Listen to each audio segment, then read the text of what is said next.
안녕하세요. 그가그 운영자입니다. 연말이 되면 괜히 우리 한 게 하나도 없는 것 같고 아무것도 안 하면서 나이만 먹는 것 같아서 좀 슬퍼지기도 하지만 그래도 내년 다이어리 고를 생각에 마음이 두근두근 거리지 않나요?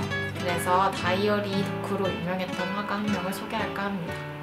유명해지면서 한국에서 일기장이 책으로 출간되기도 했던 이 화가는 바로 두둥 프리다 칼로입니다.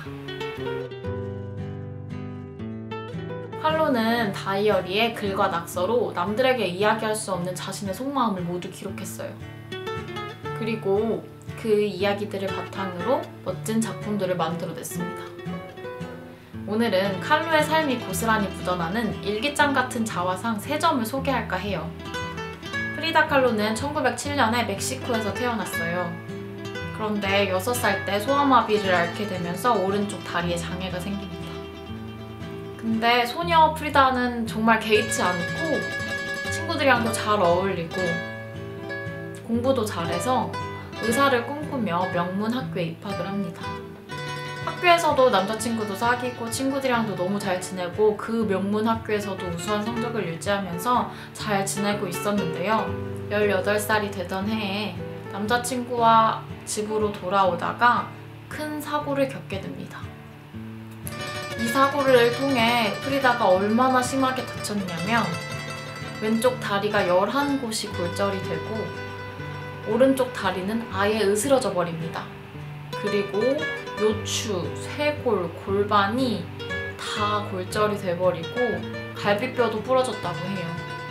그런데 이것들보다 더 심했던 건 그 사고 당시 전차와 버스가 부딪혔는데 그러면서 그 쇠봉이 프리다의 자궁을 관통해버린 거예요.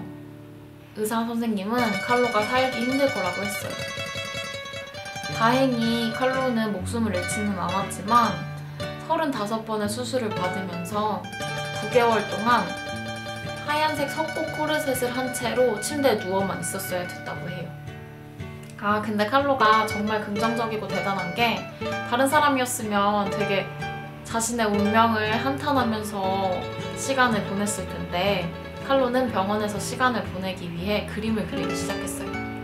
그리고 병원에 누워서 천장만 보고 있으면 그릴 게 없으니까 천장 위에 거울을 설치해서 자기의 자화상을 그리기 시작했습니다. 부러진 척추를 보면 프리다가 얼마나 아팠는지 볼 수 있어요. 그림 속에 척추가 기둥이 중간중간 다 부러져 있고 하얀색 보정기가 프리다의 몸을 겨우겨우 지탱하고 있어요. 이 과정이 얼마나 고통스러웠는지 프리다는 자기 얼굴이랑 몸에 자기가 옷을 박아 넣어요. 그려서 의사 선생님은 프리다가 만약 살아남더라도 다시 걷기는 힘들 거라고 말했지만 프리다는 또 한 번 의사의 예상을 뒤엎고 재활에 성공해서 걸을 수 있게 됩니다. 열심히 재활을 해서 누굴 찾아가냐면 그 당시 멕시코의 국민화가였던 디에고 리베라를 찾아가요. 찾아가서 어이 디에고 씨, 내 그림 한번 봐주시죠. 내가 화가 할 만한지 재능이 있는지 한번 봐주세요. 이렇게 당돌하게 외치는 거예요.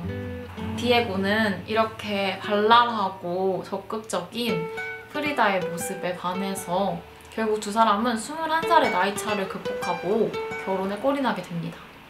둘이 이렇게 만나서 결혼해서 행복하게 살았으면 얼마나 좋겠느냐마는 이 두 사람의 결혼 생활은 그렇게 평탄하지 못했어요. 프리다는 결혼 생활 내내 아이를 간절히 원했는데요. 사고 때문에 자궁이 다쳐서 임신이 쉽지 않았다고 해요. 그런데다가 겨우겨우 3번 임신을 하지만 3번 다 유산하게 되고 결국 아이를 낳지 못하게 됩니다. 진짜 몸도 아픈데 마음까지 아프니 프리다가 얼마나 모든 걸 다 포기하고 싶었을까요? 근데 프리다는 또 포기하지 않고 그림을 그립니다. 이때 그린 그림 헨리 포드 병원을 보면 그림 속의 여자 프리다는 울면서 피를 흘리고 누워있어요. 배가 불러있긴 하지만 침대에 피가 흥건한 걸 보니까 프리다가 또 유산을 하게 된 것 같아요. 프리다는 3개의 붉은 끈을 쥐고 있는데 이게 탯줄을 의미하고 유산을 3번 했다는 것을 나타냅니다. 침대를 중심으로 위아래에 6개의 작은 그림이 그려져 있는데요. 왼쪽 맨 위에 그림을 보면 이건 생명이 잉태되는 과정을 나타낸 거예요. 그리고 두 번째 그림은 프리다가 잉태했을 태아를 보여주는 거고요. 왼쪽 아래의 그림 골반뼈죠. 이것이 이 태아를 임신을 했지만 이 골반뼈 때문에 프리다가 조만간 유산을 하게 될 거라는 것을 알려주고요. 오른쪽 맨 아래의 의료기구들이 프리다가 유산을 했다는 것을 나타냅니다. 이 과정이 얼마나 길고 힘들었는지 그 위에 프리다는 이 길고 힘든 과정을 달팽이로 나타냈어요. 전 개인적으로 골반뼈랑 의료기구 사이에 그려진 꽃이 참 슬펐는데요. 이 꽃은 실제로 디에고가 프리다가 입원했을 때 선물했던 꽃이라고 해요. 그런데 그림을 잘 보면 이 꽃이 점점 시들고 있죠. 이게 뭘 의미하냐면 프리다가 아이를 낳지 못하는 여자로서 자기의 여성의 삶이 시들고 있다는 그런 기분을 느껴서 이렇게 꽃이 시들게 그린 거라고 해요. 자, 근데 진짜 운명이 얼마나 프리다한테 가혹했는지 두 사람한테는 이거 말고도 진짜 큰 하나의 문제가 더 있었어요. 바로 디에고의 바람기. 아, 저였으면 진짜 가만 안 뒀을 것 같은데 프리다는 참아줍니다. 디에고가 여자들 만나고 다니는 걸 그래도 꽤 많이 묵인했던 것 같아요. 근데 디에고 진짜 쌍욕이 나오는데 디에고가 하다가 자기 친여동생이랑까지 바람을 피는 걸 보고 프리다는 더 이상은 참지 못하겠다고 이혼을 선언합니다. 머리카락을 자른 자화상은 프리다가 디에고와 이혼한 후에 그린 그림인데요. 프리다는 남자 양복을 입고 머리를 짧게 자른 후에 가위를 들고 있어요. 그림 윗부분에는 악보에 노래 가사가 하나 써있는데 해석해보면 내가 당신을 사랑했다면 그것은 당신의 머리카락 때문이에요. 그런데 이제 긴 머리가 없으니 나는 당신을 더 이상 사랑하지 않아요. 라고 쓰여있다고 해요. 실제로 디에고가 프리다의 긴 머리를 굉장히 좋아해서 프리다가 결혼 생활 내내 긴 머리를 가꿨다고 하는데 이 의미는 디에고로부터 과거로부터 단절하겠다, 벗어나겠다 이런 의지를 담은 것이라고 볼 수 있겠죠. 하지만 결국 프리다는 디에고로부터 벗어나지 못하고 계속 죽을 때까지 이혼과 재결합을 반복하게 돼요. 그리고 신체적인 고통이 점점 심해져서 발가락도 잘라내고 고통을 잊기 위해 술을 먹다 보니 알코올 중독도 생기고 이렇게 건강이 계속 악화되다가 47세의 나이로 폐렴에 걸려 사망하게 됩니다.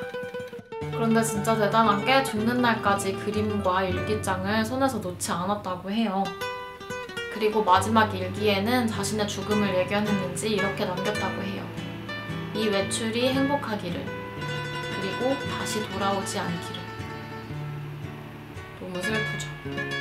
여러분들의 2018년 다이어리에는 좋은 일만 가득하길, 좋은 일만 가득할 순 없겠지만 좋은 일이 훨씬 더 많길 바랍니다. 그럼 안녕!